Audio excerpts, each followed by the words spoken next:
Nerd punch. So why am I exploring this topic? Well, I was playing this game, Titanfall 2, and there's mechs in it, and simply put, they're overpowered death monsters that seem to be far more capable than tanks. It got me thinking, why doesn't our military have mechs? It's like a normal sane person I spent days researching to find answers. So what are the reasons our military doesn't build mech warriors? Well, firstly, I gotta give mechs a better intro. The mech is a towering human-like war machine the size of a building. This thing's height alone makes your enemies feel tiny and worthless. It manhandles tanks like they're toys and stomps on fleeing soldiers for fun with its gigantic steel feet. And you know what they say about big feet. It means you have a big gun. Because big legs can support the weight of big guns. These things carry standard issue BFGs that vaporized enemy troops into fine pink mist. The power of the mech is like the hype man that always starts shit knowing his mech standing behind him like a 6'5" jacked ex bouncer friend who will fist your face if you retaliate. And since fisting your enemy's face is always a good idea, why doesn't our military build mech warriors? To answer that, we need to know what a mech warrior is. Fiction depicts many different types. You have the amp suit and avatar, mech warriors from the mech warrior game, and titans from the Titanfall game, all the way up to Jaeger called a human. As far as biological machines go, humans are the undisputed kings. There are advantages to the human form that have made us so successful. But is the human form optimal for combat? Humans are slower than almost every animal out there besides flamingos and sloths. Bears that weigh double or triple an adult human male can easily outrun us, are far stronger than us, and can climb trees and rock faces. Leopards, mountain goats, and monkeys can maneuver through rough and mountainous terrain far faster than we can. So why are humans so successful aside from our intelligence?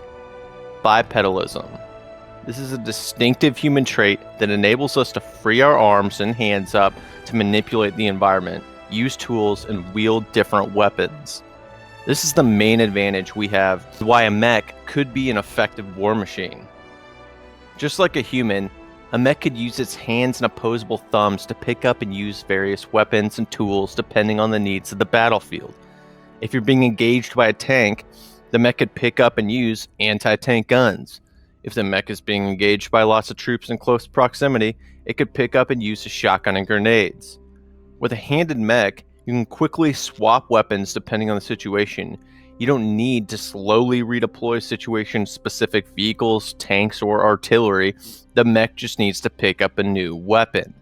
Just like how a sniper switches to a compact automatic rifle in CQC environments, it's versatile and adaptable. If the mech is being used to break through a fortified enemy line, it could pick up additional armor with its arms to use as a shield while it's advancing, and once it breaks through the enemy lines, it could discard the armor to gain mobility and penetrate and flank around the remaining enemy lines. This is similar to a SWAT team using a shield to enter hostile buildings, or armored cavalry to break through lines so that more mobile troops can exploit the breach and encircle the remaining troops. Humans are builders because of our fingers and dexterity. In addition to combat, a mech could also be used to build bases and fortifications when not in combat. Similar to how soldiers will dig in and create trenches, cover, and barricades when not in combat. This is something that a tank cannot do, and you need extra specialized vehicles like cranes and forklifts that may not be available on the front line. Our arms, fingers, legs, and toes enable us to climb sheer cliff faces and mountains, trees, buildings, and other obstructions, as well as sidestep through crevices and thick jungles.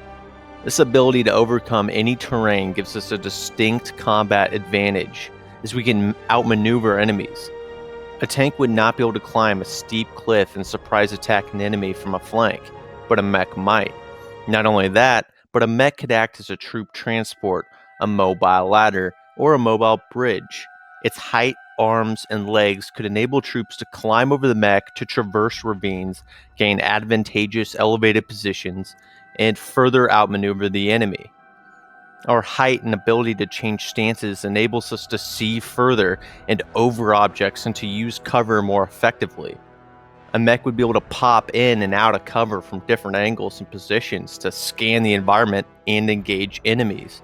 This peekaboo ability means that the mech can fire and retreat back into cover quickly, reducing its overall exposure time to enemy fire. This also means that a mech would be better at fighting over rough terrain and hill fighting. A tank cannon has only a few degrees of elevation and depression, but a humanoid war machine could use its arms to orient and depress the weapon completely in order to hit the enemy. The human form isn't necessarily terrifying, but a giant humanoid mech certainly would provide a shock factor that would destroy enemy morale and combat effectiveness. For example, the King Tiger tank in World War II was immensely scary to face when you're sitting in a Sherman tank. This sort of psychological warfare will actually hurt the enemy's morale and combat effectiveness. It's a fucking beast! Let's get the fuck out of here! Oh, God! Bipedalism also means that we're more energy efficient than four-legged animals. And compared to wheels and tracks, we can pivot and move sideways and forward and backwards more quickly to engage flanking enemies. A tank would have to rotate its entire hull before it's able to move in a different direction.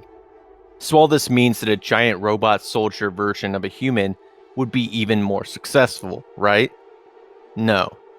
Unfortunately, there are a lot of reasons why a massive humanoid war machine just wouldn't work in combat. For starters, large, slow, heavy, ground-based machines just aren't as viable in modern wars. Modern combat's fast-paced, its range extends globally, and air power's king. Pouring resources into a mech warrior just isn't as wise. The opportunity cost of creating one mech so you could have more tanks, planes are invested in air, space, sea power, which is more important. 5 tanks encircling and creating fields of fire and kill zones with crossfire versus one mech is an obvious win for the tanks.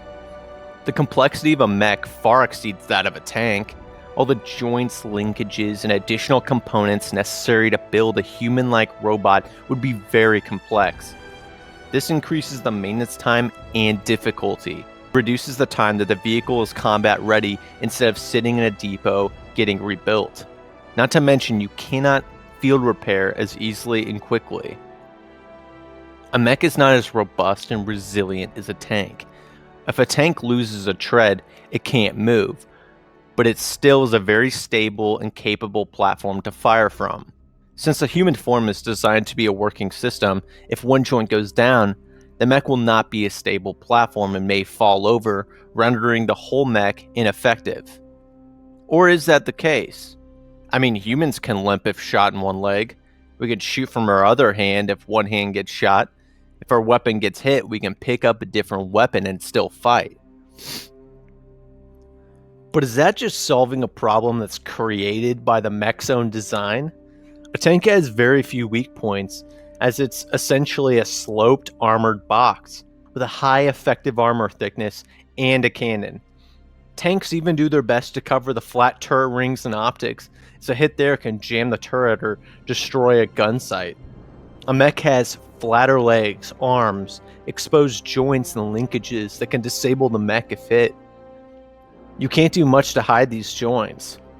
These flat surfaces reduce the effective armor thickness while also containing vital components for the mech's mobility. In order for a mech to have the same armor thickness as a sloped tank, it would need to carry a stupid amount of extra weight and armor. How much can a mech feasibly weigh anyways? The square cube law states that as a shape grows in size, its volume grows faster than its surface area. When an object undergoes a proportional increase in size, its new surface area is proportional to the square of the multiplier, and its new volume is proportional to the cube of the multiplier. This means that you can't just make a bigger version of something, as it will eventually collapse under its own mass. If you scaled up a human to 10 times their original size, The giant would have 100 times the bone and muscle area, but would weigh 1,000 times as much as a normal human. Every square inch of this giant's bone would have to support 10 times the weight borne by a square inch of human bone. Considering that the average human thigh bone breaks under about 10 times the human weight, this giant would break their thighs every time they took a step. The solution might be to create a mech with disproportionately larger legs in order to support this weight, but then you make the mech less mobile, heavier, more fuel inefficient, and the list goes on. The square cube law also means that the strength, speed, and energy efficiency does not increase in size as fast as weight. This giant that's 10 times the size of a human would weigh 1,000 times as much, but would only have 100 times the strength. The bigger the mech, the weaker, less energy efficient, and slower it is relative to its increase in size. Even if all those problems didn't exist, you would still have to deal with the issue of ground pressure on soft ground. A giant mech with 2 feet would have considerably more ground pressure than tanks, which would lead to the mech being even more unstable and unreliable, as well as slower on soft ground. An easy example is walking into deep snow with tennis shoes versus wearing snowshoes that disperse your weight over a larger surface area. More ground is supporting your weight so you don't sink as easily. I guess you could make snowshoes for the mechs though? Militaries actually use something similar to this called a grouser. This is a device that increases the surface area of the tracks to reduce ground pressure. A standing mech is a huge target, while tanks are very low to the ground and present a very small target. For obvious reasons, being a huge target isn't good. A standing mech also has a very high center of gravity. Consider that standing is the least stable position for a human, the same is true for a mech. Firing a giant cannon from the arms of a mech would produce less manageable recoil. That's why sniper rifles and LMGs are best fired in the prone position. Compare this to a tank that has a very low center of gravity, and most of its weight is centered behind the cannon. Recoil will be much more manageable, follow-up shots will be quicker, and accuracy will be higher. But the mech could potentially go prone and attain the same advantages, right? Yes, but there's still a problem. Firepower. For the same cost of a mech, which supports one main cannon, you could have 5 Abrams tanks, which all have their own cannon.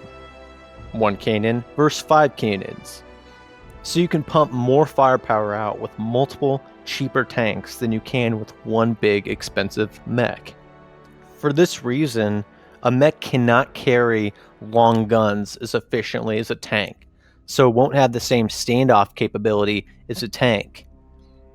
You cannot as easily put as long of a gun into a mech as a tank due to this recoil management, center of gravity, and weight concerns. Not being able to engage multiple low-profile, easily concealable enemy tanks that are 2 kilometers out that are firing at you would be a big problem. You also cannot knock a tank over very easily. A mech with a high center of gravity and traveling over rugged terrain could more easily get knocked over by enemy fire or landmines. Now, there is pretty exciting innovation happening at Boston Dynamics, and robots do have impressive ability to balance and recover when knocked over. But tanks don't need impressive tech and balancing abilities because they can't get knocked over in the first place. Where is the crew? Considering the joints and moving arms and legs don't allow for crew members, the only real place to put the crew is in the torso. But there isn't much space at all, and a lot of the fictional mechs have a single pilot. So one person is driving, aiming, reloading, firing the main cannon, firing the coax machine gun at enemy soldiers, staying aware of the developing battlefield, and communicating with other units. We know this does not work well in tanks that had a single person turret where the gunner, loader, and commander was the same person, easy and seamless. A tank has to have a separate driver because controlling a tank is a completely different method and challenge that requires an operator's hands and feet and focus. Pacific Rim does a better job at showing her controlling the mech with their bodies and their own movements seamlessly. Because these movements are seamlessly translated to the mech, each task does not require their full attention, and they could do more tasks. They can control the mech individually. How does a pilot control the arms and hands of the mech? If you don't have a realistic and accurate sense of feeling from the mech's hands, you would end up crushing things you don't want to crush. Last year, scientists developed a robotic arm and hand that was surgically wired directly to a paralyzed person's brain, providing him with a two-way feedback and almost natural sensation of touch. The scientists were able to evoke sensory feedback from the arm by surgically implanting microelectrodes into his brain and electrically stimulating the precise brain areas that would normally light up when different areas of the hand are touched in a healthy person. This effectively mimicked the same feeling that a human hand would. He could feel different levels of pressure and various touch sensations with each of his fingers that they tested on him with nearly perfect accuracy. Theoretically, the sensors you could use in a robot hand would be far more advanced and accurate than a human's would. It could also detect heat, cold, pain, vibration, and texture with far more accuracy. Its proprioception sensors tied with an advanced fire control computer would enable the mech to even throw objects like grenades with immense accuracy. This has actually been demonstrated with Boston Dynamics' robot called Spot. This proprioceptor would be more accurate than humans, which would mean that it would understand pressure and exertion, so it would be able to gently handle babies while also being able to crush enemy tanks in its hands. So in actuality, a robot mech could sense and feel more accurately than a human. How does a mech pilot easily aim and fire the weapon while driving? An idea would be the use of a helmet-mounted targeting system and fire control system similar to the ones that Apache pilots use. Helmet-mounted displays would allow the pilot to simply point his head at a target, select the weapon to fire, and shoot. So instead of needing a separate gunner to fire the weapon, the single pilot would be able to do this seamlessly. Helmet-mounted displays would have to work with some system like Titanfall, where the pilot can see through the armor via external sensors and cameras linked to their helmet displays. There actually is tech out there called the BattleView 360 that is currently in testing with the US military. What about backup manual gun sights if external optics get hit or if you have a malfunction or damage to the helmet-mounted targeting system? Tanks also have manual gun sights in addition to their primary optics and imaging systems that are in line with the main cannon, which allows for accurate bore sight aligned fire. Compare that to a mech, which has its guns located on the arms or shoulders, which are offset from the torso positioned crew, and accurate fire and correction will be more difficult. How is ammo reloaded? In Titanfall, you can control the mech's reload process as if you were personally reloading a gun. In other games, an autoloader is typically being used. And while autoloaders can be great, they also introduce more moving parts and less reliability. Having an extra crew member for loading just wouldn't be feasible, as the guns are located on the arms and shoulders of the mech, and maneuvering ammo into all the different guns just wouldn't work. While bipeds are more energy efficient than quadrupeds, we are far less energy efficient than wheels or tracks, or than wheels across flat ground. But legs can go almost anywhere. Boston Dynamics has a robot called Handle that has legs and wheels. So problem solved? Walking introduces more movement and instability than tracked tanks. A tank can drive over 45 miles per hour while still maintaining a smooth ride, providing a stable platform to fire from even while traveling at high speeds over rough terrain. A mech that's walking or running introduces more up and down and side-to-side motion, which reduces the accuracy of the weapon. And how comfortable is the mech anyways? Like we said, a tank can drive over 45 miles per hour while maintaining a smooth ride. Compare that to a mech that's running at high speeds. Well, it's going to bounce the hell out of the crew. I can imagine that being in a mech that's running while trying to shoot at enemies is going to be a tough task and extremely uncomfortable over long durations. It's not uncommon for tanks to be driving for multiple days and nights at a time on missions. I think you'd have a very hard time convincing a tank crew to hop into a mech for that same mission. Having a functional crew when you arrive to the battlefield is just as important as the mech itself. Due to the complexity of design, these mechs would be slow to produce. Army Major General David Bassett, the Army's Program Executive Officer for Ground Combat Systems, recently said in regards to upgrading and remodeling versions of existing platforms versus more costly new designs, one of the things that makes acquisition go faster is by picking things that don't require as much design. I'm not interested in developing, I'm interested in delivering. Getting good vehicles into combat quickly is more important than having great vehicles later on. This obviously does not mean that research is negated, just that actually delivering cost-effective options is more important. The additional time it would take to research and develop a mech would be immense, let alone constructing factories to build them, actually building them, training people to operate them, training crews to maintain them, and on and on. The larger variety of components used to build a mech would mean that production may require more types of factories. This increases logistical complexity and potential targets. In World War II, ball bearing factories were targets for bombers because of their use in things like tank turrets for rotation. If a MechWarrior production can be halted by the destruction of a factory that produces a necessary component for the mech joint, then that is an additional vulnerability in a military. Just think about the additional logistics that would need to be sorted out in order to transport a giant, fuel-thirsty mech. You may need new ships, planes, trains, and vehicles to actually transport a mech due to its unique size and shape. If a mech breaks down, how do you transport it back to the depot? A tank has treads which allow for movement when being towed. Towing a mech would be like towing an upside-down tank. Not easy. Lastly, and most importantly, mechs are vulnerable to tow cables. I mean, a freaking AT-AT was taken down by some cable you could buy at the hardware store. So despite mechs being awesome, their benefits are far outweighed by their negatives. They just aren't a practical military option. And that's why our militaries don't build MechWarriors. Maybe the solution is in small power suits, like the exosuits in the Edge of Tomorrow movie, Crisis Nano suits, or Halo Spartan suits. I may make a video about that later. Is there any reasons or things you think I missed? Would you like me to go into more detail and provide more numbers for these points? I want to hear your comments on this and anything else you want me to cover. Thanks for watching, and don't forget to like and subscribe. I'll be putting more videos out like this hopefully at least once a week.